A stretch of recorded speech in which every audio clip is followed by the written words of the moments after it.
வீழ்வேன் என்று நினைத்தாயோ பாரதியாரோட வரிகள்லாம் நிறைய பேர் கெத்தா ஒரு ஸ்டேட்டஸ் போறது உண்டுல்ல. அதுக்கு முன்னாடி ஒரு 6 வரி சொன்னாரு, அதை சொல்லுங்க.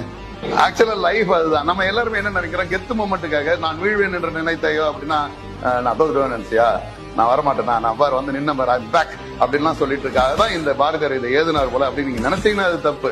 தேடி சோறு நிதம் தின்று அப்படின்னா நான் வெறும் சோத்துக்காக மட்டுமே தேடி தேடி தின்னு அலைஞ்சிட்டு பல சின்ன சின்ன கதைகள் பேசி, அதாவது குட்டி குட்டி கதையெல்லாம் பேசி மனம் வாடி துன்பமிக உழன்று வெறும் ஓவர் திங்கிங், டிப்ரெஷனு, எதையாவது ஒரு வெட்டியா யோசிச்சுக்கிட்டு அப்படியே மூளையில முடங்கிட்டு பிறர் வாட பல செயல்கள் செய்து அடுத்தவனை கெடுத்து பேசி அடுத்தவனை பத்தி புறம் பேசி அவன் மனசு வாடுறபடி வாழ்ந்து நடுக்கிழ பருவம் எய்தி, அதாவது நானும் வயசாகி போய் கொடுங்கீற்றுக்கிறேன் என பின் மாயும், நானும் இது போலயே எல்லாரும் போலயே நானும் உடம்பு சரியில்லாம போய் செத்து போய் பல வேடிக்கை மனிதர்களை போல சில தமாசுங்க இப்படியே கிடக்குதுங்க பாரு, 10 1 11 அந்த மாதிரி நான் வீழ்வேன் என்ற நினைச்சையா, நான் செத்துருவேன் நினைச்சியா, நானும் அடிஞ்சிருவேன் நினைச்சா என் வாழ்க்கை ஒரு சகாப்தமா இருக்கும் அப்படின்றதுதான் அதோட அர்த்தம்.